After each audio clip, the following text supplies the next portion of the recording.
شروع خط کشی باید محدوده زمین رو با ریسمون کار بنایی مشخص کنیم و چیزی که خیلی مهمه اینه که خطوط طولی و عرضیمون دقیقاً به همدیگه قائم باشن. برای این کار از گونیا کردن و اون رابطه فیثاغورس استفاده میکنیم که اینجا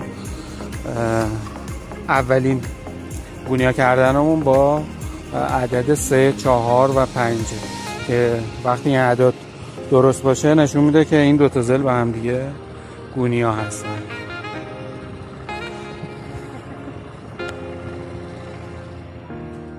خب اینجا تقریبا محدوده زمین ها همه رسمی کشی شده و تمام خطا دیگه. یه نکته خیلی مهمه دیگه این که حتما از متر فلزی استفاده کنیم. مترهای پارچه یا فایبر گلاس یا خطا دارن به خاطر اینکه با میزان کشش میتونه اون عدده روی متر تغییر کنه. حتما از 1.50 متری و 1 متر 10 متری فلزی استفاده کنیم. خب یه نکته دیگه این که باید قبل از این که خط کشیتون رو انجام بدید و لاینا رو بکشید، لاینا رو یه تایمی توی آفتاب توی نور خورشید پهن کنید که یه مقداری اصطلاحاً شل بشه و اون کشش‌های استاندارد روی هر خطی رو پیدا کنه. حالا یه جدولی داره که براتون توی اسلاید بعدی میذارم که هر خطی رو باید به چه میزانی بکشیم و اینها یک در واقع دلیل علمی پشتشن. خب یه موضوع دیگه این که اول چون اینو حالا شاید از نظر بعضی خیلی ساده است ولی خب پیش اومده و ما دیدیم جایی که این رده ها و در واقع برجستگی که می‌بینیم روی لاینه اینو دقت کنید باید این رو قرار بگیره و این قسمت در واقع پشت لاین.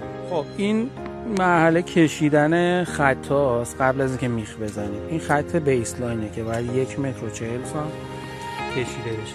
اول 1 متر و 40 رو روی خط علامت میزنیم بعد شروع میکنیم به کشیدن خط. بکشیدیم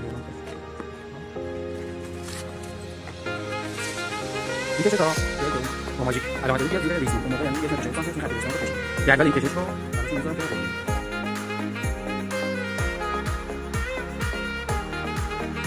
خب موضوع دیگه این که خط عرضی بیسلاین باید حتما روی خطای 4 تا خط طولی باشه. دلیلش هم اینه که تو این قسمت اگه نگاه کنید این خط از دو طرف میتونه خط زیر رو کاور کنه و اگر این قرار بشه برسید بیرون در واقع اطراف این خط طولی خالی میمونه و با فرش زدن زمین خاک میره زیر این خط و به مرور لبه خط بلند میشه و جدا میشه.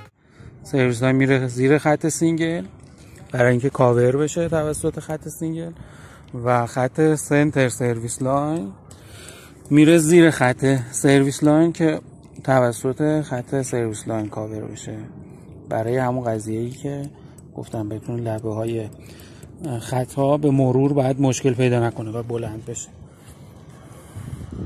یه نکته ظریف اما مهم و کاربردی این که قبل از اینکه میخکوبی کامل این لاین ها رو انجام بدید خط رو با ریسمون هم راستا میکنید و هر 1 متر حد اکثر و بهترین حالت هر نیم متر با یک میخ خط رو روی زمین فیکس میکنید.